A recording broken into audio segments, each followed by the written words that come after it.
نحمده ونصلي على رسوله الكريم اما بعد فاعوذ بالله من الشيطان الرجيم بسم الله الرحمن الرحيم رب اشرح لي صدري ويسر لي امري واحلل عقدة من لساني يفقهوا قولي۔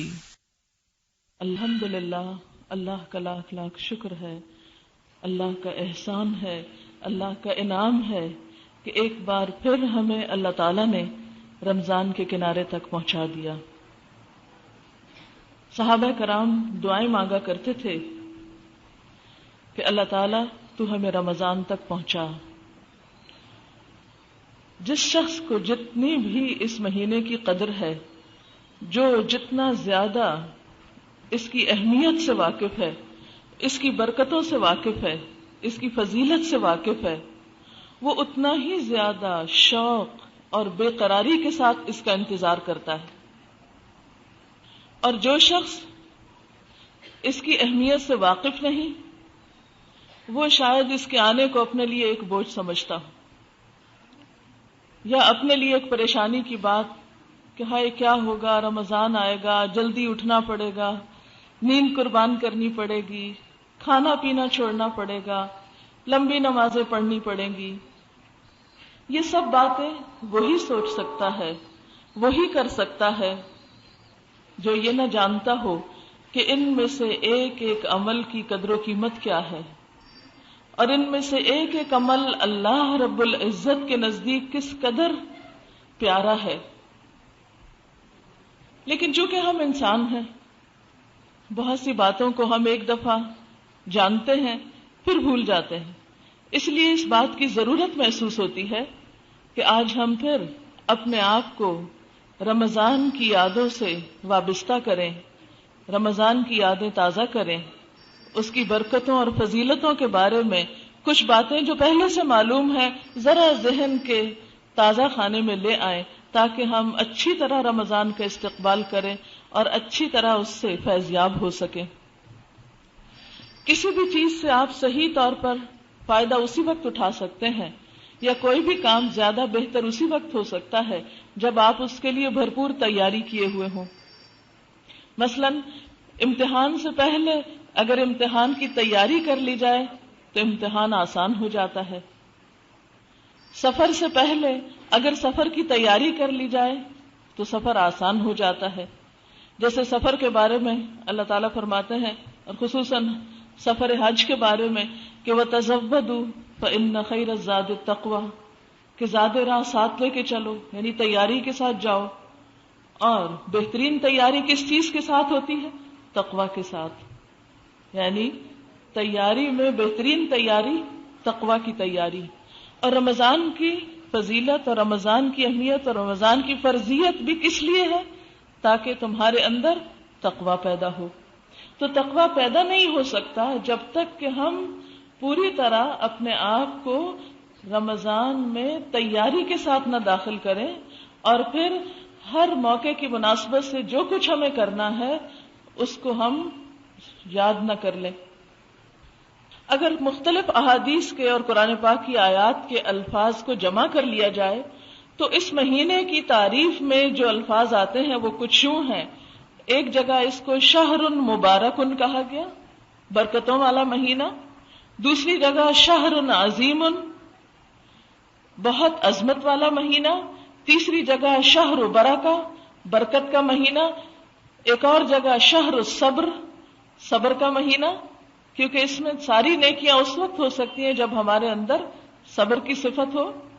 شہر المواسات، ہمدردی کرنے کا مہینہ، آپس کی غمخاری کا مہینہ، رحمت کا مہینہ، بخشش کا مہینہ، عذاب جہنم سے رہائی کا مہینہ، اور سب سے بڑھ کر نزول قرآن کا مہینہ۔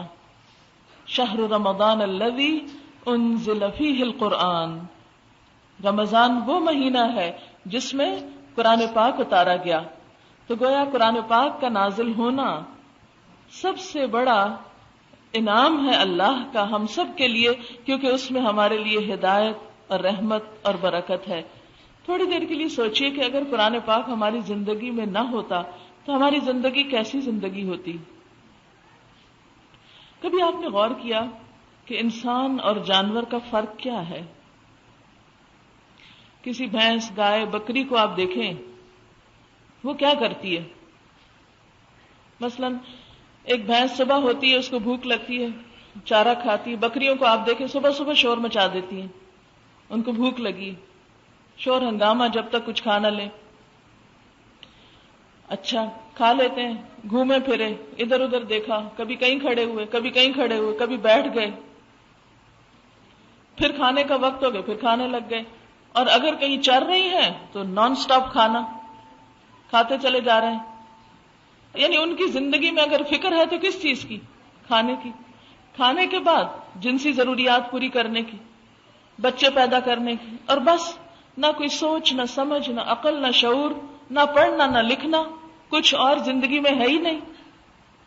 آپ سوچئے کہ جو انسان بھی بس صرف کھانے کی فکر میں جیتا ہے اور نان سٹاپ کھانے ہی کے پیچھے پڑا رہتا ہے، ایک کے بعد ایک سیٹنگ اور ایک کے بعد ایک موقع. پھر آپ دیکھیے کہ کھانے کے بعد جسمانی لذات، گھومنا پھرنا، عیش و عشرت، سیر تفریح، انٹرٹینمنٹ کے پیچھے دوڑنا، صرف نفسانی اور جسمانی خواہشات کی تکمیل. اور اس زندگی میں نہ کوئی پڑھنا لکھنا ہو، نہ کوئی غور و فکر ہو تو اپنے کھانے کی یا بچوں کی اور صرف چند حیوانی ضروریات کی. ساری زندگی کی انرجی اسی چیز کے پیچھے لگ جائے. تو ایک بکری کی زندگی میں اور ایک لڑکی کی زندگی میں کیا فرق ہوا؟ کچھ بہت بڑا فرق نہیں. فرق اس وقت آتا ہے جب انسان عقل و شعور سے کام لیتا ہے اور ایک مسلسل غور و فکر کے عمل میں رہتا ہے. اللہ نے عقل جیسی نعمت جو اس کو دی ہے اور قرآن جیسی نعمت جو اس کو دی ہے، اس سے اپنی روح کی غذا کا سامان کرتا ہے، روح کی غذا کی فکر کرتا ہے. وہ رہتا زمین پر ہے مگر اس کا دل عرش پر ہوتا ہے. ہر وقت وہ اپنے رب کے بارے میں سوچتا رہتا ہے. وہ سب سے بڑھ کر اس سے محبت کرتا ہے. وہ سب کچھ اس کو دکھانے کے لیے کرتا ہے. وہ ہر قدم اس کی خوشی میں اٹھاتا ہے. اس کی سوچوں میں، اس کی فکروں میں وہ غالب رہتا ہے. اس کے دل میں ہمدردی ہے تو صرف اپنی نہیں، انسانیت کی ہمدردی. اس کے دل میں غم ہے تو صرف چند محدود چیزوں کا نہیں، وہ ہر انسان کے غم میں تڑپتا ہے. جو اس دنیا میں دکھی ہے یا اگلی دنیا میں دکھی ہو سکتا ہے. تو جس شخص نے عقل استعمال نہیں کی، قرآن کی نظر میں اولئک کالانعام بل ہم اضل، ایسے لوگ جانوروں کی طرح ہیں بلکہ ان سے بھی زیادہ بھٹکے ہوئے، ان سے بھی زیادہ راستہ گم کیے ہوئے، گمراہ، جنہیں پتہ ہی نہیں کہ انہیں کرنا کیا چاہیے. تو اس لیے بے حد ضروری ہے کہ ہم اپنے آپ کو اس علم کے ساتھ وابستہ کریں اور خصوصی طور پر رمضان میں اپنی روح کی پرورش کریں، اس کی خوشی کا انتظام کریں. اور روح کی خوشی، روح کی غذا اللہ کے اس کلام ہی کے اندر ہے جو خصوصاً اس مہینے میں اترا. اور پھر کس رات میں اترا؟ انا انزلناہ فی لیلۃ القدر وما ادراک ما لیلۃ القدر لیلۃ القدر خیر من الف شہر. الف شہر ہم نے اس قرآن کو لیلۃ القدر میں اتارا، یعنی اتنا اہتمام اس کتاب کے ساتھ. اور تم کیا جانو کہ لیلۃ القدر ہے کیا؟ لیلۃ القدر خیر من الف شہر. لیلۃ القدر، شب قدر، 1000 مہینوں سے بہتر ہے. وہ کیوں 1000 مہینوں سے بہتر ہے؟ اس لیے کہ اس میں قرآن اترا ہے. تو جس رات کو صرف اس وجہ سے 1000 مہینوں سے بہتر قرار دے دیا جائے کہ اس میں قرآن اترا ہے، تو پھر خود اس قرآن کی اہمیت اور فضیلت اور برکت کیا ہوگی، جس کی وجہ سے ایک رات کو اتنی برکت مل گئی. تو اس شخص کے لیے پھر کیا انعامات ہوں گے، اس شخص کے لیے کیا عزت ہوگی، اس شخص کے لیے کتنی خوشی ہوگی، کتنا سکون ہوگا، کیا راحتیں ہوں گی کہ جس کی زندگی میں قرآن آ جائے اور کان خلقہ القرآن ہو جائے، کہ اس کا اخلاق، اس کا اٹھنا بیٹھنا چلنا پھرنا سب کچھ اس کی روشنی میں طے پا جائے. اسی کتاب کے ساتھ اللہ قوموں کو بلندی عطا کرتا ہے، اور جو اس کو چھوڑتا ہے اللہ دنیا میں اس کو ذلیل کر کے رکھ دیتا ہے. آج مسلمانوں کا حال اسی وجہ سے یہ ہے کہ ہم نے اور چیزوں کو تو اہم کر لیا، اس کتاب کو وہ اہمیت نہیں دے رکھی اپنی زندگی میں جس کے یہ لائق ہے. تو رمضان وہ مہینہ ہے جس میں یہ کتاب ہمیں ملی ہے. اس لیے خاص طور پر اس مہینے میں رمضان میں قرآن سے تعلق مضبوط کرنا ہے، خواہ وہ تلاوت کی شکل میں ہو، خواہ وہ تراویح کی شکل میں ہو، خواہ وہ اس کو سمجھنے کی شکل میں ہو. اور یاد رکھیے رمضان وہ مہینہ ہے جس کی پہلی ہی رات شیاطین اور سرکش جن باندھ دیے جاتے ہیں، یعنی بڑے بڑے جن جو ہے ان کو تو پکڑ لیا جاتا ہے، جہنم کے دروازے بند کر دیے جاتے ہیں. اصل میں یہ سمبولک بھی ہے کہ لوگوں کو بتایا جائے کہ دیکھو برائی کے مواقع کم کر دیے گئے ہیں، اب تمہارے لیے خیر اور بھلائی کے راستے عام کر دیے گئے ہیں، اب بھی اگر تم اس طرف نہیں آتے تو پھر کس کا قصور ہے. اور جہنم کا ایک بھی دروازہ کھلا نہیں رہنے دیا جاتا، جنت کے سارے دروازے کھول دیے جاتے ہیں، ان میں سے کوئی بھی بند نہیں کیا جاتا. ایک منادی اعلان کرتا ہے، اے بھلائی کے چاہنے والے آگے بڑھ، یا باغی الخیر اقبل، اے نیکیوں کے طلبگار موقع آ گیا، نیکیوں کی سیل لگ گئی، نیکیوں کی بہار آ گئی، آگے بڑھو، دوڑو، ہمت کرو. وَيَا بَاغِيَ الشَّرِّ اقصر، اور اے برائیوں کے پیچھے دوڑنے والے اب تو رک جاؤ، اب تو کمی کر دو، اب تو ٹھہر جاؤ، اب تو سارا ماحول نیکی کا بن گیا، اب بھی برائی کرتے رہو گے، اب بھی غلط کام نہیں چھوڑو گے. وَلِلَّهِ عُتَقَاءُ مِنَ النَّارِ وَذَلِكَ فِي كُلِّ لَيْلَةٍ، اور اللہ تعالی رمضان کی ہر رات میں بہت سے لوگوں کو عذاب جہنم سے رہائی دیتے ہیں، اور یہ ہر رات ہوتا ہے. ہر رات بہت سے لوگوں کے حق میں بخشش لکھ دی جاتی ہے، ان کو جن پر دوزخ واجب ہو چکی ہوتی ہے انہیں دوزخ سے رہائی کے پروانے مل رہے ہوتے ہیں. جیسے حج کے موقع پر عرفہ کے دن بہت سے لوگوں کی نجات ہوتی ہے، اسی طرح رمضان کی ہر رات بہت سے لوگوں کی بخشش کا اعلان ہوتا ہے. لیکن ظاہر ہے یہ خوش نصیب وہ ہیں جو اس مہینے کی برکتوں سے فائدہ حاصل کرنے کے لیے پھر اللہ کی طرف لوٹیں، پھر یہ نیکی کے مواقع میں آگے بڑھیں. پھر اسی طرح ایک اور حدیث میں آتا ہے، نبی صلی اللہ علیہ وسلم نے فرمایا، الصلوات الخمس والجمعة الى الجمعة ورمضان الى رمضان مکفرات ما بینہن اذا اجتنبت الکبائر. 5 نمازیں جمعے سے جمعہ اور رمضان سے رمضان تک جو گناہ ہو جاتے ہیں، یعنی 5 نمازوں کے بیچ میں، جمعے سے جمعے تک اور رمضان کے بیچ میں پچھلے رمضان سے لے کر اب تک، ان کا کفارہ ہو جاتا ہے رمضان میں اگر انسان بڑے بڑے گناہوں سے اجتناب کرے، یعنی محض روزہ رکھنے سے ہی کفارہ ہونے لگتا ہے. لیکن اگر کوئی شخص اپنے گناہوں پہ نادم ہو تو سارے گناہ معاف ہو سکتے ہیں، شرط یہ ہے کہ انسان اللہ کی طرف پلٹ آئے. یاد رکھیے رمضان جہاں اللہ تعالیٰ کے حقوق ادا کرنے کا مہینہ ہے، وہاں بندوں کے حقوق کو بھی نئے سرے سے ادا کرنے کا اور اس کی تجدید کرنے کا مہینہ ہے. رمضان میں پہلی چیز تو آپ جو کریں گے وہ تو روزہ ہے، اور روزہ ہر بالغ انسان پر، صحت مند انسان پر فرض ہے.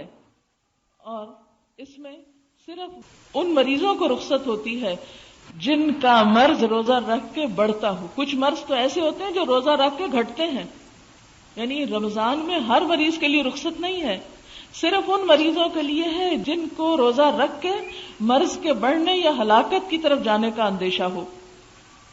اور کوئی واقعی ایماندار ڈاکٹر یہ ریکمینڈ کرے اور وہ خود بھی تجربہ کر کے دیکھے کہ وہ روزہ رکھنے کے قابل نہیں ہے.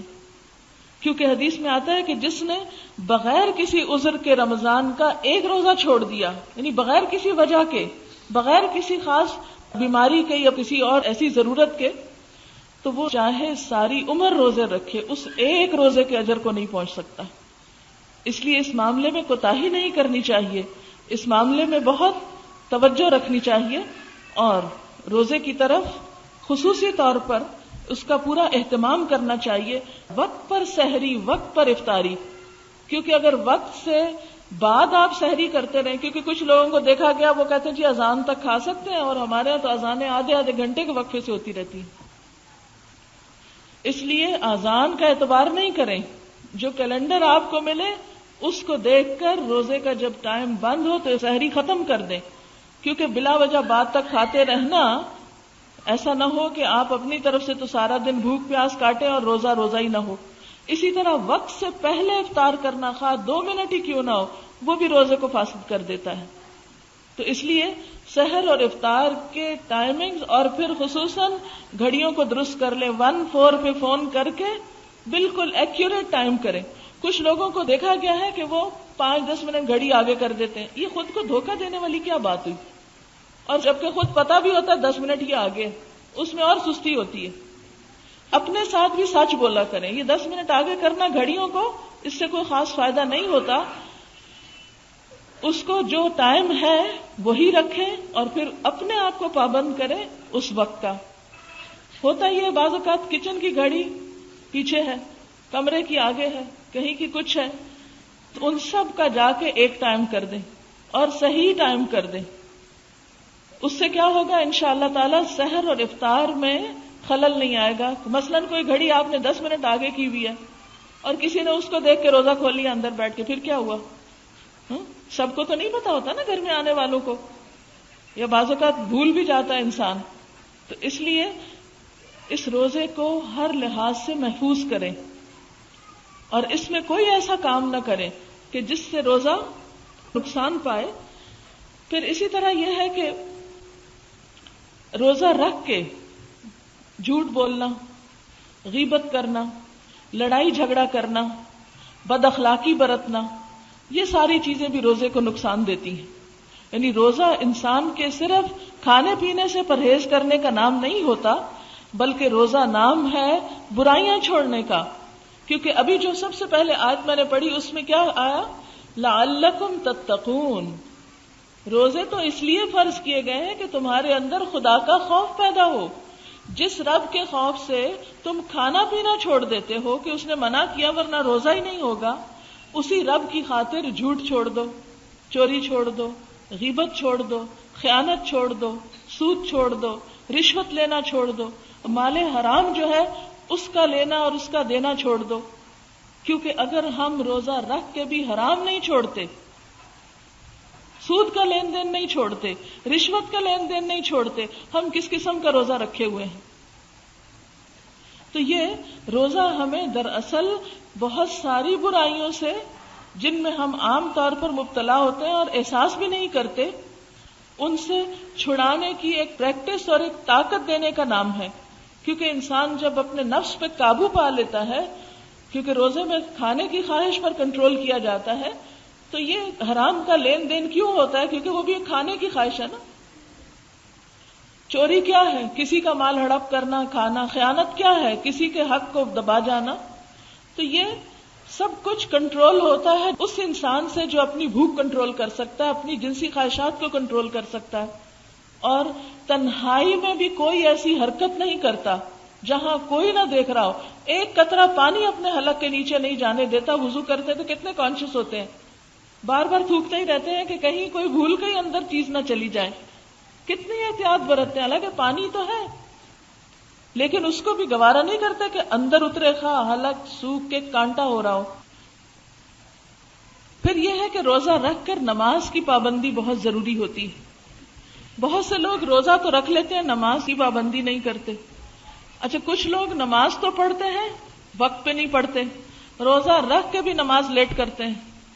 مثلا بعض لوگ سحری نہیں کریں گے، کیا کریں گے؟ پانی کا گلاس پاس رکھ لیں گے صرف ایک سنت پوری کرنے کو، ذرا سی آنکھ کھلی پانی پہ پھر سو گئے. اس سونے میں فجر کی نماز بھی گئی. نہیں، یہ برکت کا مہینہ ہے، یہ رحمتوں کا مہینہ ہے. یہ رحمتیں ان پہ آئیں گی جو اٹھ کے بیٹھ کے اچھے طریقے سے سحری بھی کریں گے. کیونکہ آپ صلی اللہ علیہ وسلم نے خاص تاکید کی سحری کرنے کی. تسحروا فإن فی السحور برکہ، سحری کیا کرو کیونکہ سحری کرنے میں برکت ہے. سحری کرنے والوں پر فرشتے دعائیں خیر پڑھ رہے ہوتے ہیں، یعنی ان کے لیے دعائیں کر رہے ہوتے ہیں، ان کے لیے رحمت کی دعائیں مانگ رہے ہوتے ہیں جو سحری کر رہے ہوتے ہیں. اور ہمارے روزے اور اہل کتاب کے روزے میں فرق ہی سحری کا ہے. تو اس میں ان کی مخالفت بھی مطلوب ہے. یعنی یہ زیادہ نیکی کا کام نہیں کہ انسان بغیر سحری کے روزہ رکھ لے. نیکی کس میں ہے کہ پراپر طریقے سے سحری کرے جس سے انسان کو طاقت حاصل ہو اور دن بھر عبادات اچھی طرح بجا لائے. پھر اس میں آپ دیکھیے عام نوافل کا بھی اہتمام اور خصوصی طور پر صلاۃ التراویح، کیونکہ تراویح کی نماز جو ہے وہ اس رمضان کی خاص نماز ہے۔ آپ صلی اللہ علیہ وسلم نے فرمایا من قام رمضان، جس نے رمضان کی راتوں میں قیام کیا، ایمانا و احتسابا، ایمان اور احتساب کے ساتھ، یعنی ثواب کی نیت سے، تو اس کے پچھلے سارے گناہ معاف کر دیے جائیں گے۔ یعنی رمضان کے بعد پھر انسان گناہوں کے بوجھ سے بالکل پاک ہو جاتا ہے اور صاف ہو جاتا ہے، جیسے انسان نہا کر بالکل میل کچیل سے پاک ہو جاتا ہے۔ تو یہ روح کے نہانے کا موسم ہے، روح کی صفائی کا۔ پھر اسی طرح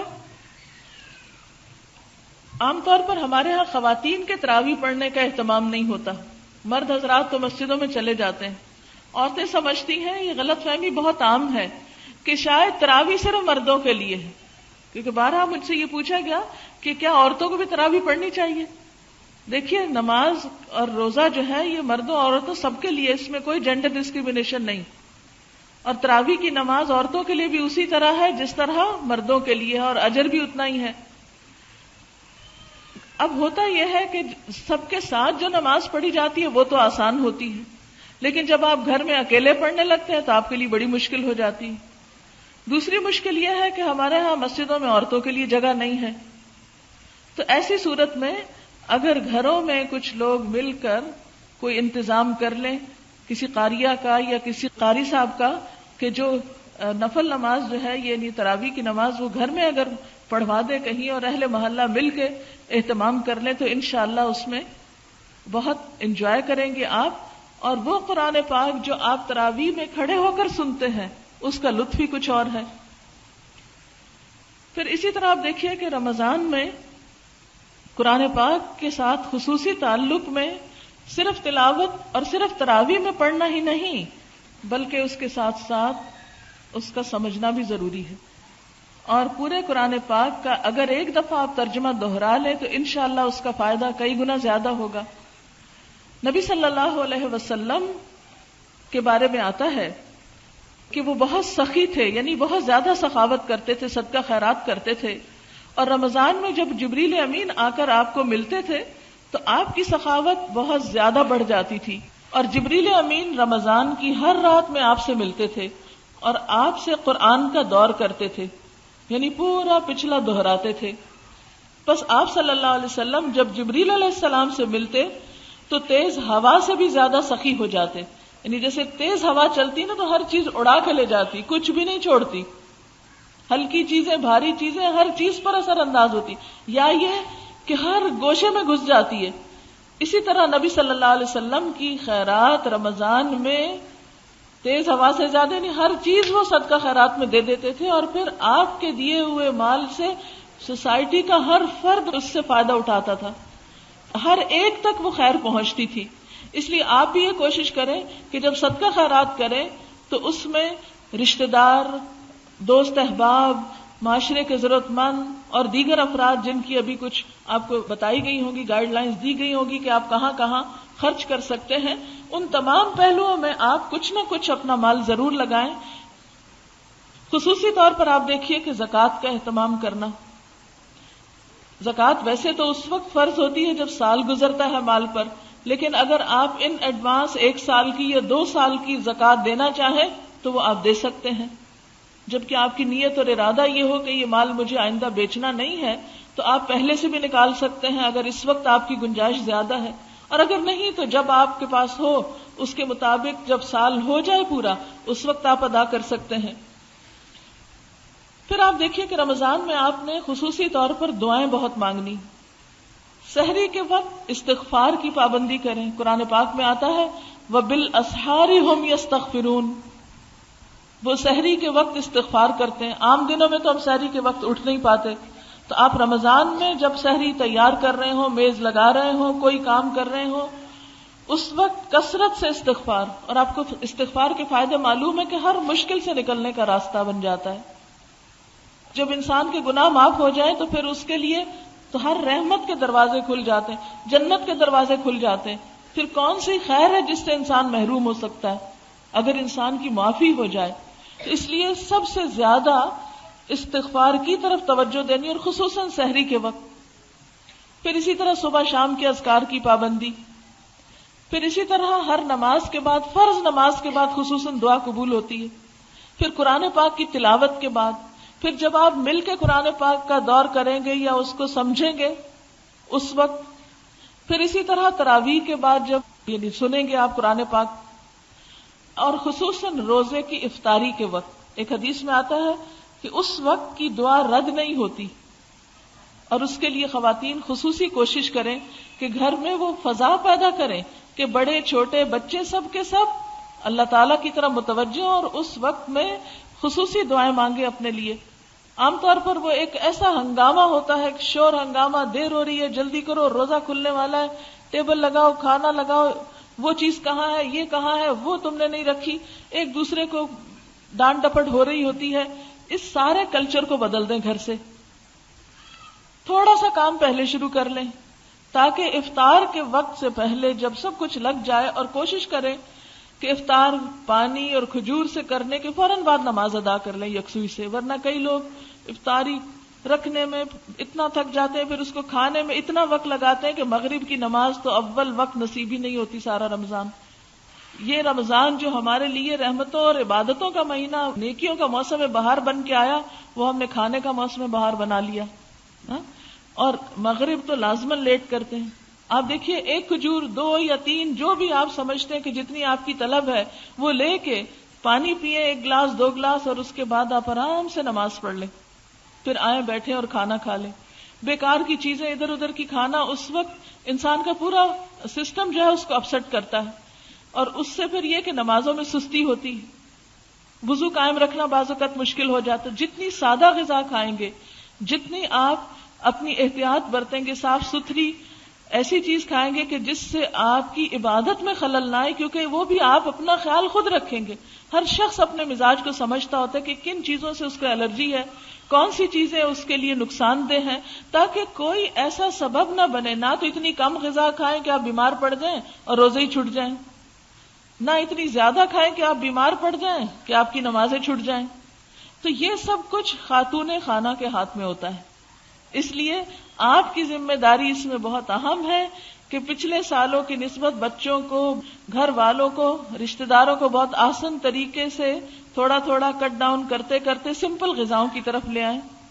تو اس سے وقت بھی بچے گا، نمازیں بھی وقت پر ہوں گی، اور اس کے ساتھ ساتھ عبادت کا بھی آپ کو لطف آئے گا. پھر آپ دیکھیے کہ دعاؤں میں نئی دعائیں بھی آپ یاد کر لیں.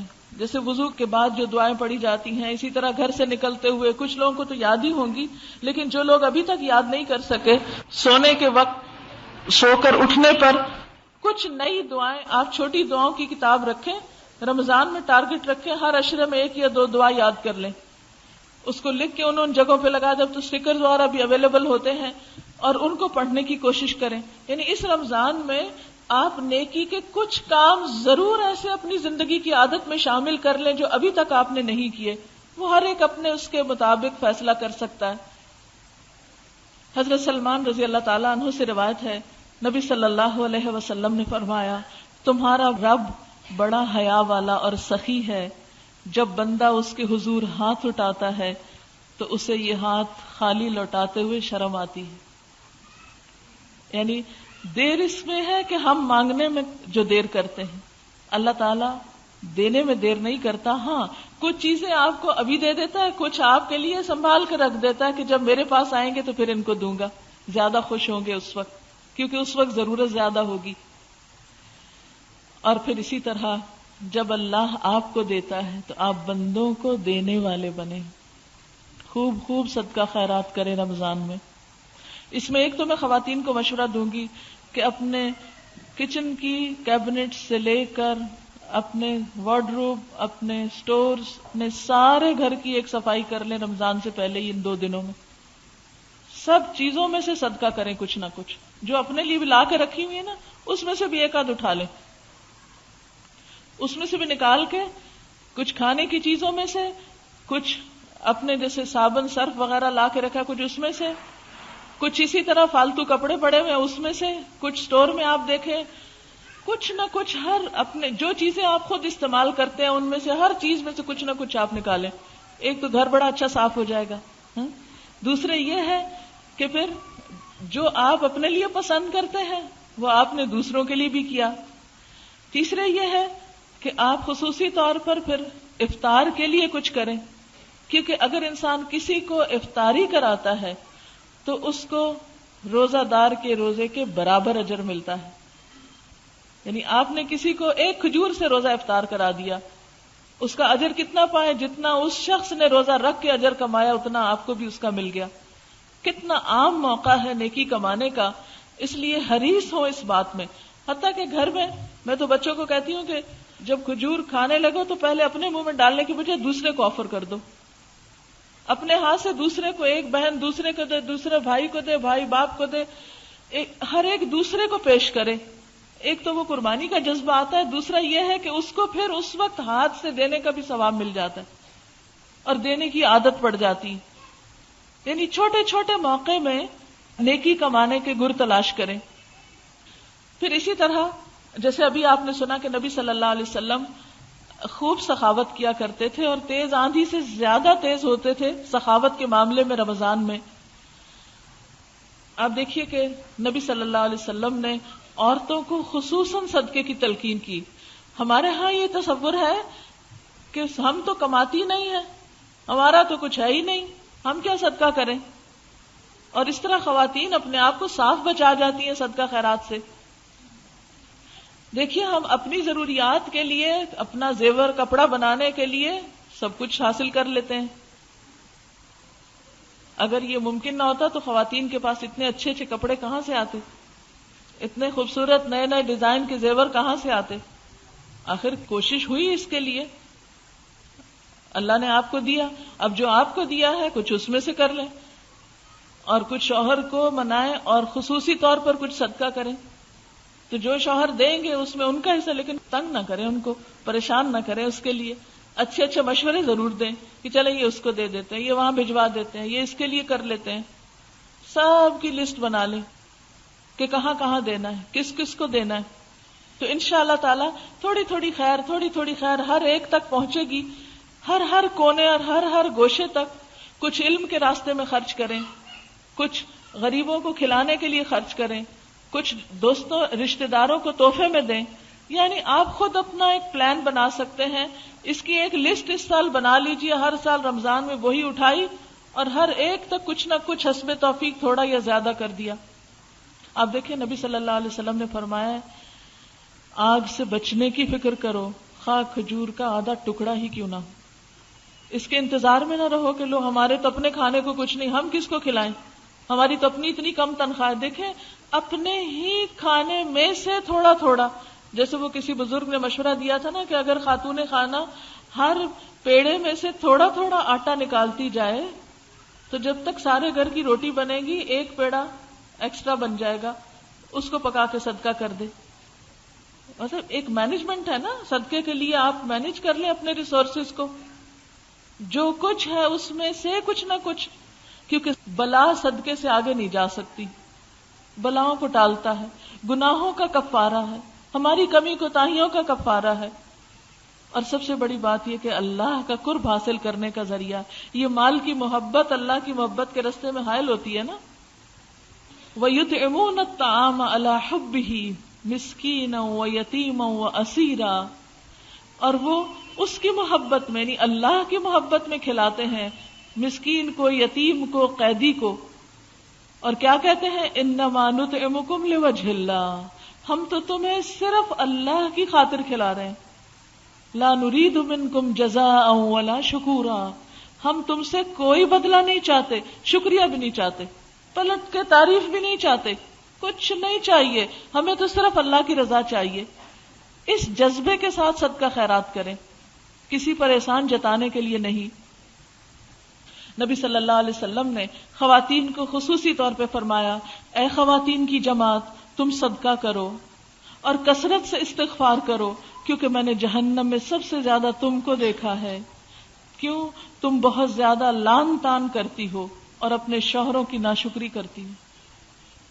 ہر وقت زبان سے کسی نہ کسی کی برائی ہو رہی ہے، کسی نہ کسی کو کوسا جا رہا ہے، کسی کی غیبت ہو رہی ہے، کسی کے خلاف کچھ سازشوں کے جال بنے جا رہے ہیں، وہ اس کے پارٹی بازی ہو رہی ہے، عجیب و غریب معاملے ہوتے ہیں گھروں میں. اور دوسری طرف شوہروں کی چھوٹی چھوٹی بات پہ ناراض ہو جانا، موڈ آف کر لینا، دنوں تک قطع کلامی کرنا. تو یہ چیز انسان کے لیے نقصان دہ ہے، ہلاکت خیز ہے. اس سے بچنے کے لیے علاج کیا؟ صدقہ. جب کبھی کوئی ایسی چیز ہو جائے فوراً نکالے اپنی پسندیدہ چیز، خود ہی نفس کی اصلاح ہو جائے گی. نبی صلی اللہ علیہ وسلم نے ایک اور روایت میں فرمایا، اے خواتین کی جماعت، تم صدقہ کرو چاہے اپنے ہی زیورات سے کرو. یہ میں نہیں کہہ رہی آپ کو، یہ نبی صلی اللہ علیہ وسلم فرما رہے ہیں. وَلَوْ مِنْ حُلِيِّكُنَّ، صدقہ کرو خواہ اپنے ہی زیورات میں سے، اس لیے کہ قیامت کے دن جہنم میں تمہاری تعداد زیادہ ہوگی. اب آپ کئی عورتیں یہ حدیث سن کے بڑی ناراض ہوتی ہیں. میں کہتی ہوں چلو کوئی بات نہیں، ناراض ہونے دو، یہی ہو رہی ہے نا، شاید کسی وقت اصلاح بھی کر لیں. اگر نہیں بتایا تو پھر کیا ہوگا؟ پھر تو پتہ بھی نہیں چلے گا کہ ہماری شامت زیادہ آ سکتی ہے، کیونکہ ہمارے پاس نسبتاً وقت زیادہ ہوتا ہے نا. پھر اسی طرح جن لوگوں کو توفیق ہو، جن کے لیے ممکن ہو، وہ رمضان میں عمرہ بھی کر لیں، کیونکہ نبی صلی اللہ علیہ وسلم نے فرمایا، بخاری اور مسلم کی روایت ہے، رمضان میں عمرہ کرنا میرے ساتھ حج کرنے کی مانند ہے. صرف حج نہیں، نبی صلی اللہ علیہ وسلم کے ساتھ حج کرنے کی طرح ہے. ایک اور حدیث میں آتا ہے، رمضان کا عمرہ حج کے برابر ہے. پھر اسی طرح آخری عشرے کا اہتمام. حضرت عائشہ فرماتی ہیں، جب رمضان کا آخری عشرہ ہوتا تو آپ صلی اللہ علیہ وسلم رات کا بیشتر حصہ جاگ کے گزارتے. آخری عشرے میں رات کی عبادت خصوصی طور پر، اور اپنے گھر والوں کو بھی جگاتے اور عبادت میں خوب محنت کرتے، کمر کس لیتے. اس سے کیا پتہ چلتا ہے کہ آپ صرف خود نہیں جاگتے تھے، گھر والوں کو بھی جگاتے تھے. تو آپ اپنے بچوں کو، شوہروں کو، دوستوں کو آخری عشرہ شروع ہونے سے پہلے تھوڑا تھوڑا تیار کریں. اب تو آخری عشرہ آنے والا ہے، اب تو راتوں کو بھی جاگنا ہوگا، تاکہ وہ سن سن کے ہلکا ہلکا ان کا دماغ تیار ہوتا رہے، ان کی سوچ بنتی رہے. کیونکہ آپ کی ہیں، سارے گھر میں نیکی کو پھیلانے کا ذریعہ ہیں. ایک عورت پورے گھر کو چلاتی ہے، صرف مادی طور پہ نہیں، روحانی طور پہ بھی ساتھ لے کے چلتی ہے. تو اس کی یہ چھوٹی چھوٹی باتیں عمل سے دکھانا، کر کے بتانا، بول کے بتانا، یہ سب کچھ ممکن ہے. دوسروں سے نہیں توقع رکھیں، خود رول ماڈل بنے، انشاءاللہ دوسروں پر بھی اثر ہوگا اور سب کی نیکی آپ کے کھاتے میں ہوگی انشاءاللہ. ایک اور روایت میں آتا ہے، نبی صلی اللہ علیہ وسلم آخری عشرے میں جتنی محنت کرتے تھے، یعنی عبادت میں، دوسرے دنوں میں اتنی محنت نہیں کرتے تھے، یعنی خصوصی محنت. پھر آخری عشرے میں اعتکاف بھی ہوتا ہے.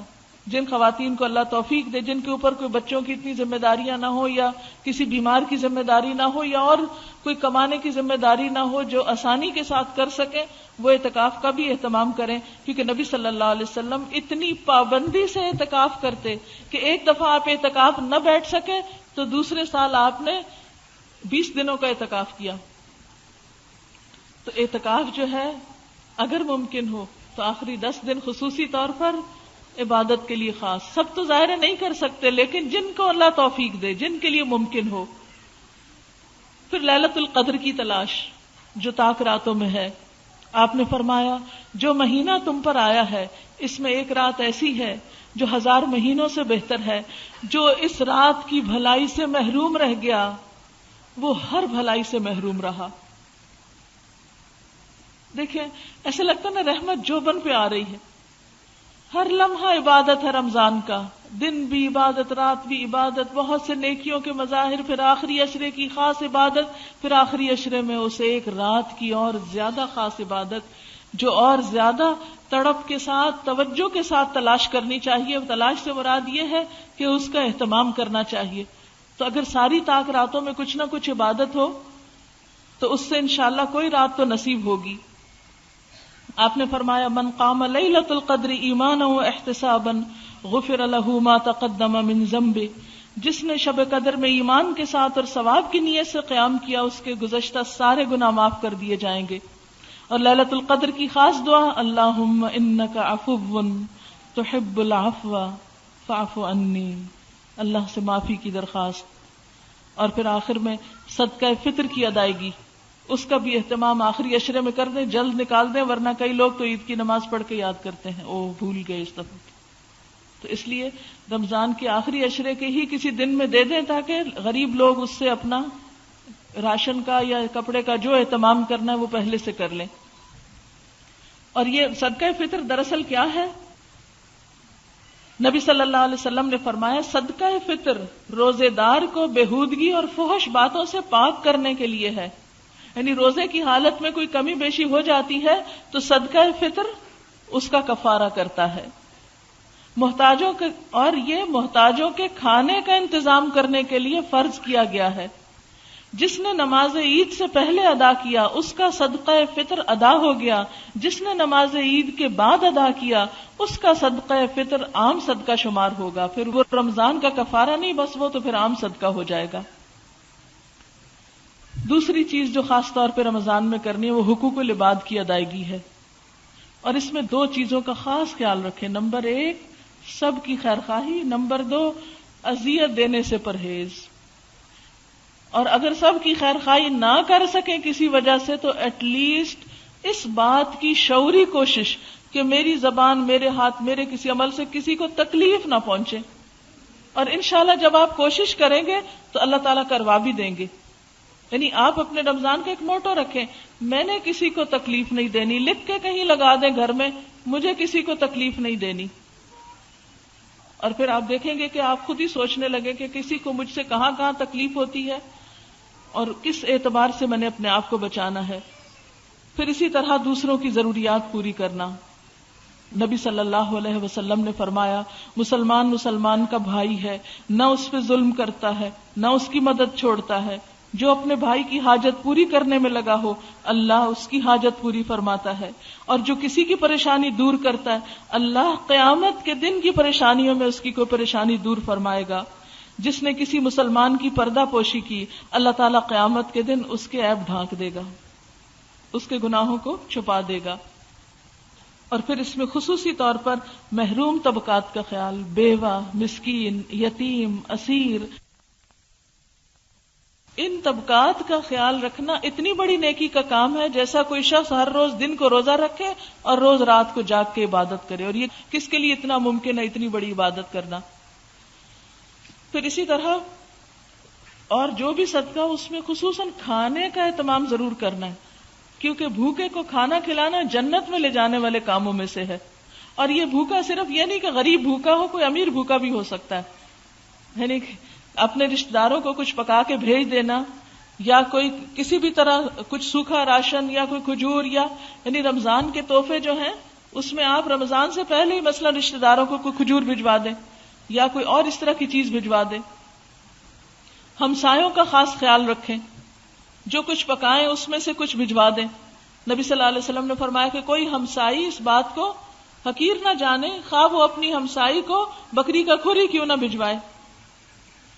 ایک اور روایت میں آتا ہے کہ شوربہ پتلا کرنے کا حکم دیا تاکہ تم اپنے ہمسائے کی خبر گیری کر سکو. تو رمضان میں اس طرح ایک دوسرے کی طرف چیز بھجوانے سے کیا ہوتا ہے، ایک اچھے جذبات پیدا ہوتے ہیں. پھر بیماروں کی عیادت، یعنی ہاسپٹلز وغیرہ میں اگر کوئی ایسے ضرورت مند ہیں، یا ابھی آپ کو شاید بتایا گیا ہو کہ وہاں پر کھانا ڈسٹریبیوٹ کرنے کا بھی انتظام ہے انشاءاللہ، جو اٹینڈنٹس ہوتے ہیں بیماروں کے ان کے لیے کچھ کرنا. پھر اسی طرح نوکروں کے کام میں کمی کرنا، یہ نہیں آپ خود تو عبادت فرمائیں، سوئیں، آرام کریں، اور وہ بےچارے کئی کھانے عام دنوں سے بھی زیادہ کھانے پکا کر آپ کی خدمت کریں، اور نہ وہ نماز پڑھیں اور نہ ان کی کوئی عبادت ہو. وہ آپ کے لیے تو لاسٹ مومنٹ پہ گرم پراٹھا بنا کے لائیں اور خود بغیر کھانا کھائے روزہ رکھیں.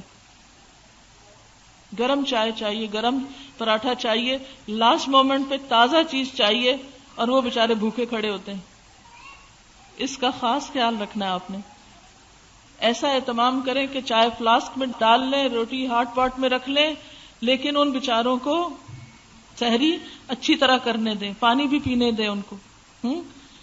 کچھ غیر ضروری کام جو ہیں، کئی لوگ تو گھروں کی رینوویشن شروع کر دیتے ہیں رمضان میں کہ لوگوں کا آنا جانا نہیں، چلو گھروں کے نیا فرنیچر بدلو، پردے بدلو، یہ کرو وہ کرو، اور وہ سارے کام پھر بےچارے نوکروں کی شامت آ جاتی. رمضان گھروں کی صفائی کا مہینہ نہیں، دلوں کی صفائی کا مہینہ ہے، تقویٰ کی افزائش کا مہینہ ہے. اس لیے اپنے ساتھ جو بھی آپ کے کوئی رہتا ہے، خواہ وہ آپ کے سرونٹس ہیں، نوکر ہیں، ان کا بھی خصوصی خیال آپ نے رکھنا ہے. پھر اسی طرح لغو چیزوں سے بھی بچنا چاہیے، یعنی حرام سے تو بچنا ہی ہے، کیونکہ آپ صلی اللہ علیہ وسلم نے فرمایا جب تو روزہ رکھے تو تیری آنکھ اور تیرے کان کا بھی روزہ ہونا چاہیے. یہ نہیں کہ روزہ رکھ کے دل بہلانے کو ٹیلی ویژن لگا لیں اور کوئی فلم دیکھنا شروع کر دیں. آنکھ کا بھی روزہ، کان کا بھی روزہ. فرمایا جب تو روزہ رکھے تیری آنکھ اور کان کا بھی روزہ ہو، اور زبان پہ بھی قابو ہو، جھوٹ اور حرام سے بچا جائے، پڑوسی کو تکلیف نہ دی جائے، اور تجھ پر وقار اور اطمینان ہو. روزے میں وقار اور اطمینان ہو، چڑچڑا پن نہ غالب ہو. کیونکہ جب بھوک لگتی ہے نا تو بہت سے لوگ ہائپر ہو جاتے ہیں، گاڑی چلا رہے ہیں تو ہارن پہ ہارن بجا رہے ہیں.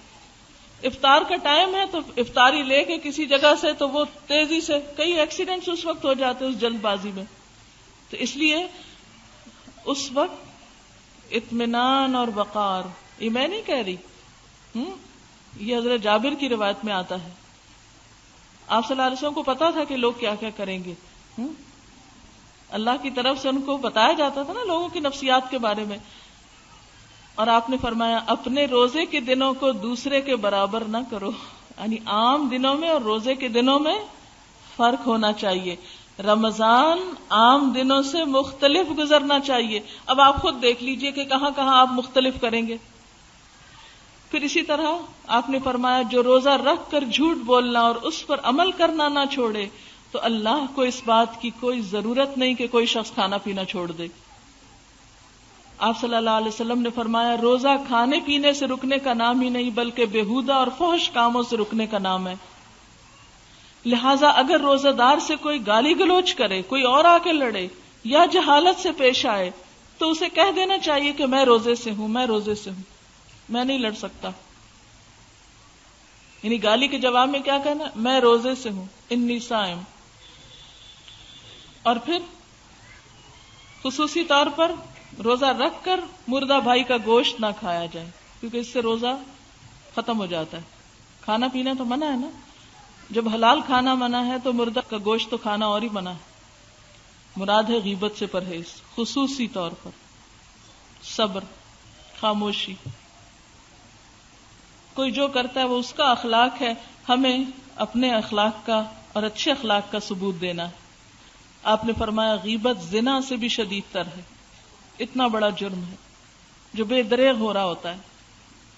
ایک حدیث میں آتا ہے قیامت کے دن آدمی کے پاس اس کا کھلا ہوا نامہ اعمال لایا جائے گا، وہ اسے پڑھے گا اور کہے گا میرے رب میں نے دنیا میں فلاں فلاں نیک کام کیے تھے، وہ اس میں نہیں. اللہ تعالیٰ جواب دے گا کہ لوگوں کی غیبت کرنے کی وجہ سے وہ نیکیاں تمہارے نامہ اعمال سے مٹا دی گئیں. مثلاً آپ نے کوئی بہت بڑا صدقہ خیرات کیا اور آپ کو بڑی امید ہے قیامت کے دن جائیں گے اور اس کا بڑا ثواب ہم کو ملے گا. جب آپ کا اعمال نامہ سامنے آئے گا تو آپ کہیں گے وہ کہاں گیا؟ وہ پتہ چلے گا وہ سب صاف ہو گیا کیونکہ وہ فلاں فلاں کی غیبت کی تھی. اس لیے اس سے خصوصی طور پر پرہیز کرنا ہے. اور آخری چیز ہے روزانہ اپنا جائزہ لینا ہے، اپنے آپ کو خود ایویلویٹ کرنا ہے، روز کا روز جائزہ. آپ صلی اللہ علیہ وسلم نے فرمایا کم من صائم لیس له من صیامه الا الظمأ وکم من قائم لیس له من قیامه الا السحر.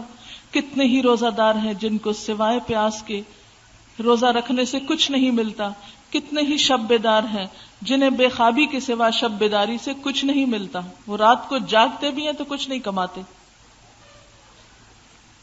اس لیے خصوصاً اپنا جائزہ کہ کہیں روزہ رکھ کے ایسے کام تو نہیں ہو رہے جس سے سب صفائی ہو رہی ہو. نبی صلی اللہ علیہ وسلم کے بارے میں آتا ہے آپ نے صحابہ سے فرمایا ممبر لاؤ، صحابہ ممبر لائے. آپ نے پہلی سیڑھی پہ قدم رکھا تو فرمایا آمین، دوسری پہ رکھا تو فرمایا آمین، تیسری پہ چڑھے تو فرمایا آمین. جب آپ ممبر سے نیچے تشریف لائے تو ہم نے عرض کیا اللہ کے رسول صلی اللہ علیہ وسلم آج ہم نے آپ سے ایسی بات سنی ہے جو آج سے پہلے کبھی نہیں سنی. فرمایا جبریل میرے پاس آئے اور کہا اس آدمی کے لیے ہلاکت جس نے رمضان کا مہینہ پایا اور اپنے گناہوں کی معافی اور بخشش حاصل نہ کی. جس کو پورا یہ مہینہ ملا اور پھر اس نے بخشش نہ کرائی تو آپ نے اس کے جواب میں آمین کہا. آپ اپنے آپ سے پوچھئے جب رمضان کا آخری دن ہو تھوڑی دیر کو اعتکاف بیٹھ جائیے. لوگ عید کی خوشی میں اچھل کود کر رہے ہوں، آپ کیا کیجئے کہیں تنہائی میں جا کے بیٹھیے، اپنا جائزہ لیجیے، کیا کیا کیا نہیں کیا، کیا کرنا چاہیے تھا جو نہیں ہو سکا، اور اپنے اندر سے پوچھئے کیونکہ انسان کو خود پتا ہوتا ہے کیا واقعی میرا رمضان ایسا گزرا کہ میری بخشش ہو چکی. کیونکہ ٹھیک ہے ہمیں غیب کا نہیں پتا، اللہ تعالیٰ کے وہ فیصلے ہم ججمنٹ نہیں کر سکتے، لیکن ایک ججمنٹ دل کے اندر بھی ہوتی ہے کہ ہاں واقعی. کیونکہ نیکی کیا ہے؟ جس کام کے کرنے سے تجھے اطمینان ہو، اور برائی کیا ہے؟ الاثم ما حاک فی نفسک، جو تیرے دل میں کھٹک جائے اور تو برا جانے کہ لوگوں کو پتہ نہ چل جائے کہیں. اور دوسری سیڑھی پہ جب آپ نے قدم رکھا تو فرمایا اس شخص کے لیے ہلاکت جس نے ماں باپ دونوں یا کسی ایک کو بڑھاپے کی حالت میں پایا اور ان کی خدمت کر کے جنت حاصل نہ کی. میں نے اس کے جواب میں کہا آمین. اور اسی طرح اس شخص پر بھی ہلاکت جس نے آپ کا نام سنا اور پھر درود شریف نہ پڑھا. اور آخری بات یہ، آپ صلی اللہ علیہ وسلم نے فرمایا من صام رمضان وعرف حدوده وتحفظ مما ينبغي له ان يتحفظ فيه كفر ما قبله. جس نے رمضان کا روزہ رکھا اور اس کی حدود کو پہچانا، بچنے والی چیزوں سے بچا، اس کے پچھلے سارے گناہ معاف کر دیے جاتے ہیں. اللہ تعالیٰ ہم سب کو ایسا ہی رمضان نصیب فرمائے کہ واقعی جب رمضان گزرے تو ہمارے سارے گناہ معاف ہو چکے ہوں. آمین. دعا سے پہلے ایک دو باتیں دیکھیے، دو تین چیزیں اور بس ٹپس کے طور پر کہنا چاہوں گی. ایک تو یہ ہے کہ رات کو اگر آپ تراویح کے بعد جلد سوئیں تو انشاءاللہ دن کو بھی فریش رہیں گے اور صبح بھی آپ جلدی اٹھ سکیں گے. ہوتا یہ ہے کہ جب انسان سارے دن کے بعد شام کو کھانا پینا شروع کرتا ہے، پھر تراویح میں کچھ ایکسرسائز بھی ہو جاتی ہے، پھر اس کے بڑا فریش ہو جاتا ہے انسان. اب دل چاہتا ہے کوئی گپ شپ کریں، کوئی ملے، میل ملاقات، ادھر ادھر آنا جانا، بہت مزہ آ رہا ہے.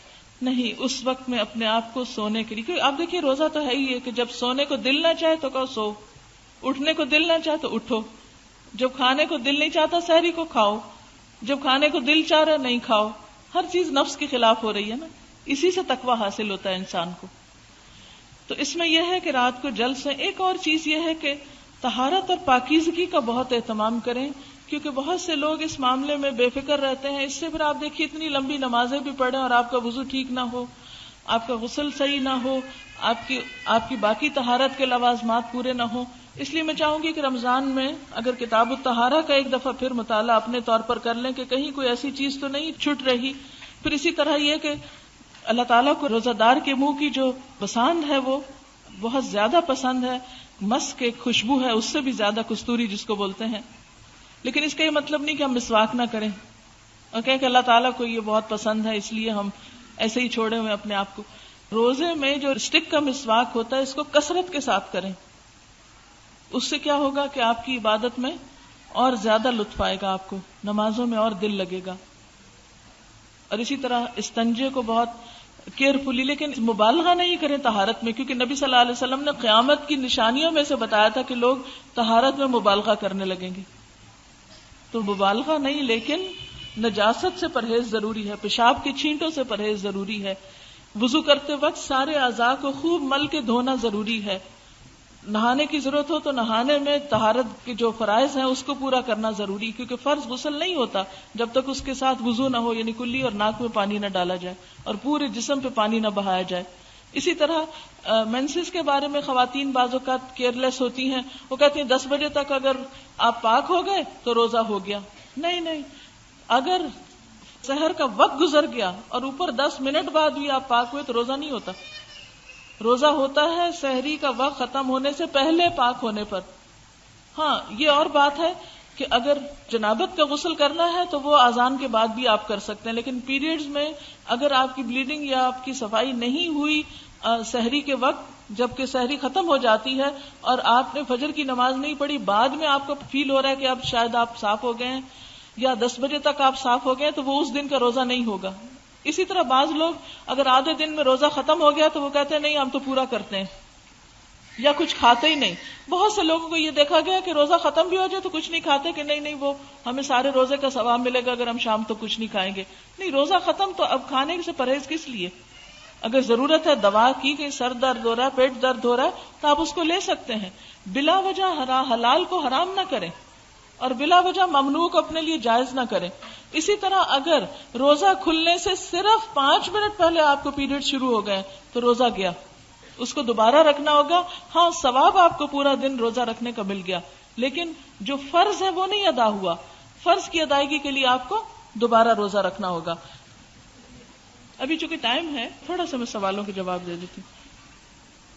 ایسا ہے کہ کسی نے پوچھا ہے آپ کس آیت یا حدیث کو بنیاد بنا کر 1 سال زکوٰۃ پہلے ادا کرنے کی بات کر رہی ہیں. اگر آپ اس کا ریفرنس چاہتے ہیں تو ایک کتاب ہے صلاح الدین یوسف کی زکوٰۃ کے مسائل کے اوپر، میں نے اس میں پڑھا ہے، مجھے زبانی اس وقت ریفرنس یاد نہیں.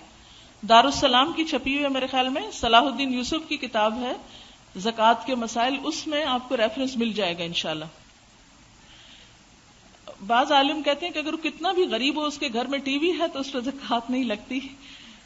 ویسے کرنا تو ایسا ہی چاہیے، ٹھیک کہتے ہیں، لیکن یہ ہے کہ اب بچے اگر بھوکے مر رہے ہیں تو بچوں کو تو نہیں ان کی سزا دی جا سکتی نا جو کچھ ماں باپ کر رہے ہیں. سحری اور افطاری کا مسنون غذا، مسنون تو کھجور ہی ہے اور اس کے علاوہ پانی ہے، باقی تو ہر علاقے کی اپنی غذائیں ہوتی ہیں. اگر میں آپ کو سرید بتاؤں جو آپ صلی اللہ علیہ وسلم کو پسند تھا تو ہو سکتا ہے یہاں اس کی ریسیپی کسی کو بھی نہ پتا ہو. اپنا اپنا جو بھی آپ کا اسٹیپل فوڈ ہے آپ اس کو کھائیے. کلوا واشربوا ولا تسرفوا. اور اسراف میں آپ کو معلوم ہے کیا آتا ہے؟ حدیث کی ڈیفینیشن ہے کہ یہ چیز بھی اسراف میں شامل ہے کہ انسان ہر وہ چیز کھانے لگے جس کو اس کا دل چاہے. کھانے میں اسراف کیا ہے؟ ہر وہ چیز کھانے کے پیچھے پڑ جانا جس کو کھانے کو دل چاہ رہا ہو. آج کل زیادہ تر گھروں میں یہ فیشن بنا لیا گیا ہے کہ لڑکیاں اعتکاف بیٹھ جاتی ہیں گھر کے کام چھوڑ کے اور گھر کے بڑوں پر ذمہ داری ڈال دیتی ہیں. تو میں سب لڑکیوں کو نصیحت کروں گی کہ اپنی والداؤں کو آپ اعتکاف بٹھائیں اور خود گھر کے کام کریں اگر والدائیں راضی ہو جائیں. کیا صدقہ زکوٰۃ وغیرہ ضرورت مند کو دیں تو اس طرح سے دے سکتے ہیں کہ تمہارے بچوں کی عیدی ہے، جیسے غریب ماسی یا غریب رشتہ دار کے بچوں کو 100-200 ان کو عیدی کی صورت میں دے سکتے ہیں. آپ دے سکتے ہیں اس طرح، لیکن ان کو فیل ہو کہ یہ دوسری طرح کی عیدی ہے. ایسا نہ ہو کہ وہ پلٹ کے آپ کے بچے کو عیدی دینے لگے، یہ سٹائل نہ ہو. یعنی ان کو سمجھ میں آنا چاہیے کہ آپ عیدی کے نام پر کیا دے رہے ہیں، لیکن ضروری نہیں کہ لفظ زبان سے کہیں یہ صدقہ ہے آپ کے بچوں کے لیے. اس طرح کون لے گا؟ اور کہنے کی کیا ضرورت ہے؟ صرف یہ کہ یہ آپ کے بچوں کے لیے ہے. کیوں بول رہے ہیں عیدی یا کچھ اور؟ ایسا نہ ہو کہ اس لفظ سے کوئی دھوکہ کھا کے اس کو ایسی عیدی سمجھے جس کو لوٹانا اپنے اوپر لازم سمجھے. مجھے نہ مسجد جانے کی اجازت ہے نہ قرآن حفظ ہے، اس صورت میں تراویح کیسے پڑھی جائے؟ اس صورت میں جتنی آپ کو صورتیں یاد ہیں نا اتنی صورتیں آپ ہر رکعت میں، مثلاً اگر آپ کو 8-10 یاد ہیں تو 2-2 رکعتوں میں وہ 5-5 صورتیں ایک رکعت میں پڑھ لیں مثلاً. اور آپ ایک اور کام بھی کر سکتے ہیں کہ ایک آیت کر کے رمضان میں کچھ اور صورتیں یاد کر لیں تو رمضان میں اس کا یاد کرنا آسان بھی ہو جائے گا، اور اسی یاد کیے ہوئے کو تراویح میں پڑھ لیں. ہمارے ایک استاد تھی، انہوں نے اپنے شاید بھائی کا واقعہ بتایا تھا کہ ان کے بھائی نے رمضان میں صرف 1 مہینے میں روزانہ دن کو 1 پارہ یاد کر کے رات کو تراویح میں پڑھتے تھے، اور 1 مہینے میں قرآن حفظ ہو گیا تھا ان کا. یہ فرسٹ ہینڈ معلومات ہے جو مجھے براہ راست ہماری ٹیچر نے بتائی تھی. تو بات یہ ہے کہ ایسے بھی اللہ والے ہوتے ہیں کہ جو ہمت کریں. اب جیسے ماشاءاللہ آپ لوگوں نے ایڈوانس کورس میں سورت سجدہ یاد کر لی ہے، ملک کئی لوگوں نے یاد کر لی، سورت دخان پوری ہوگی ماشاءاللہ. دیکھیں تو یہ وہ لوگ ہیں کہ جو سوچ بھی نہیں سکتے تھے کہ یہ صورتیں ان کو زبانی آئیں گی اور آ گئی. تو اس لیے اپنے آپ کو انڈر ایسٹیمیٹ نہ کریں. اللہ نے صلاحیت دی ہے. رمضان میں آپ کہیں نہیں جا سکتے, رونا نہیں ہے آپ نے بیٹھ کے, قرآن حفظ شروع کر دینا ہے, سورت یاسین یاد کر لیں, سورت ملک یاد کر لیں, روز تراویحوں میں مہینہ بھر پڑھیں, ساری زندگی نہیں بھولیں گے. اتنی پریکٹس انشاءاللہ ہو جائے گی. اگر کسی نے پیریڈز کے چھٹے ہوئے روزے کئی سال کے نہ رکھے تو کیا کرنا چاہیے؟ کوئی اور صدقہ کرنے سے پہلے ان کا کفارہ فوری دے دیں, اور رمضان کے بعد پھر ان کی قضا رکھنا شروع کر دیں. کیونکہ زندگی کا نہیں پتا ہوتا نا, خدا نہ خواستہ چلے جائیں دنیا سے تو ایٹ لیسٹ اس کا جو فدیہ ہے وہ تو آپ ادا کر دیں. کیونکہ ویسے بھی ایک رمضان کے بعد اگر دوسرے تک نہیں رکھیں تو فدیہ اور قضا دونوں ہوتی ہے.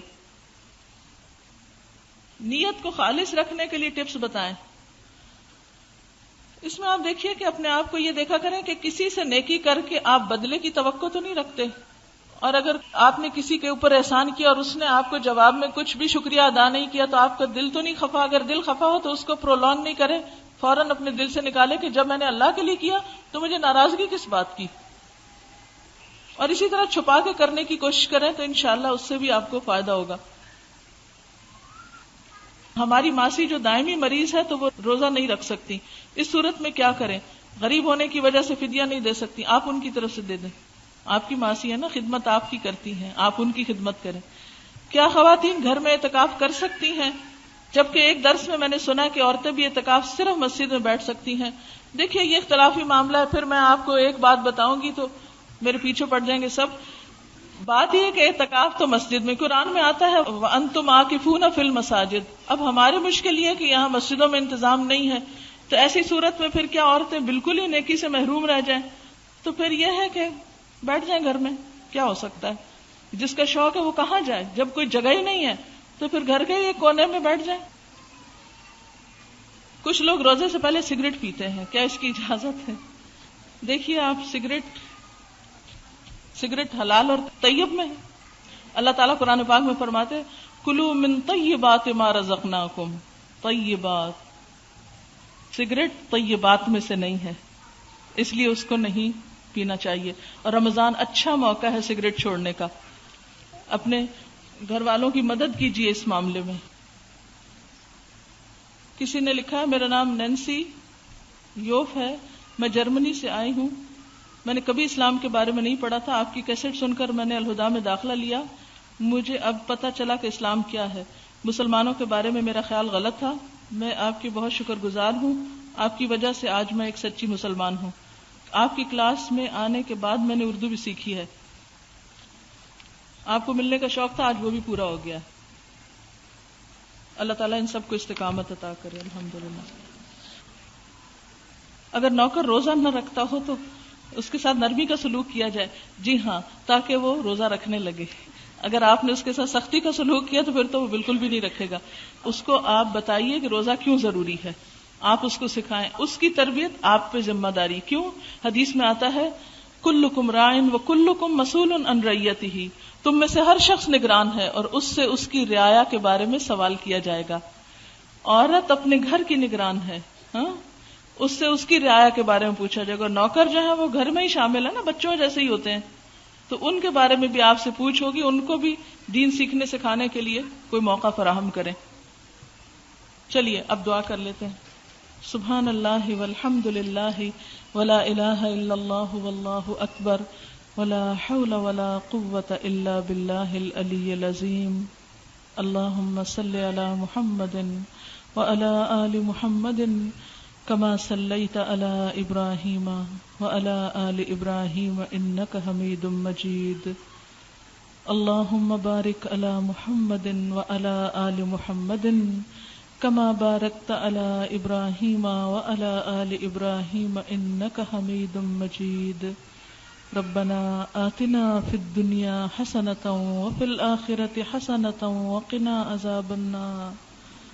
ربنا لا تزغ قلوبنا بعد إذ هديتنا وهب لنا من لدنك رحمة إنك أنت الوهاب. ربنا هب لنا من أزواجنا وذرياتنا قرة أعين واجعلنا للمتقين إماما. يا حي يا قيوم برحمتك نستغيث لا الہ الا انت سبحانک انی کنت من الظالمین۔ یا اللہ پاک تو ہم سب پر اپنی رحمت فرما، ہمیں اس رمضان میں بہترین نیکیاں سمیٹنے کی توفیق عطا فرما۔ یا اللہ یہ رمضان اس طرح گزرے کہ ہمارے سارے گناہ معاف ہو جائیں، قبولیت والے اعمال کی توفیق عطا فرما، ہماری ریاکاریاں ہم سے دور فرما دے، ہمیں اور اخلاص عطا فرما دے، ہمیں سنت کی صحیح پیروی کی توفیق عطا فرما دے۔ یا اللہ ہمیں ان لوگوں کے رستے پہ چلنے کی توفیق دے جن پر تو نے انعام فرمایا۔ اللہ اپنے پسندیدہ اور مقرب بندوں میں شامل کر لے۔ یا حی یا قیوم برحمتک نستغیث، لا الہ الا اللہ وحدہ لا شریک لہ، لہ الملک ولہ الحمد وہو علی کل شیء قدیر، لا حول ولا قوة الا باللہ العلی العظیم۔ اللہم انفعنا بما علمتنا وعلمنا ما ينفعنا وزدنا علما، اللہم اکفنا بحلالک عن حرامک واغننا بفضلک عمن سواک۔ یا اللہ تو ہم سب کو اپنی رحمتوں سے ڈھانپ لے۔ یا اللہ پاکستان کی حفاظت فرما۔ یا رب العالمین تو ہم سب کو اپنے رستے پہ چلنا سکھا۔ یا اللہ تو سب کے دلوں کو باہم جوڑ دے۔ یا اللہ سب میں اتفاق و اتحاد پیدا کر دے۔ یا رب العالمین تو ہمارے صغیرہ کبیرہ گناہوں کو معاف کر دے۔ اللہم انا نعوذ بک من جہد البلاء ودرک الشقاء وسوء القضاء وشماتة الأعداء، اللہم لا مانع لما أعطیت ولا معطی لما منعت ولا ينفع ذا الجد منك الجد، لا الہ الا اللہ وحدہ لا شریک لہ، لہ الملک ولہ الحمد وہو علی کل شیء قدیر۔ ربنا تقبل منا، یا اللہ جو ہمارے عزیز رشتہ دار دنیا سے جا چکے ہیں، جو فوت ہو چکے ہیں، ان کی بخشش فرما، ہماری اولادوں کو ہدایت عطا فرما۔ یا ارحم الراحمین تو ہم سب کو اپنی رحمت سے ڈھانپ لے، ہم سے راضی ہو جا، ہم سے وہ کام لے لے جس سے تو راضی ہو جائے۔ ربنا تقبل منا انک انت السمیع العلیم وتب علینا انک انت التواب الرحیم، وصلی اللہ تعالی علی خیر خلقہ محمد وعلى آلہ واصحابہ واہل بیتہ اجمعین برحمتک یا ارحم الراحمین۔ سبحان ربک رب العزۃ عما یصفون وسلام علی المرسلین والحمد للہ رب العالمین۔ یا اللہ جنہوں نے ہم سے یہ تعاون کیا اس جگہ کے لیے ان سب کو بہترین جزائے خیر عطا فرما۔ والسلام علیکم ورحمۃ اللہ وبرکاتہ۔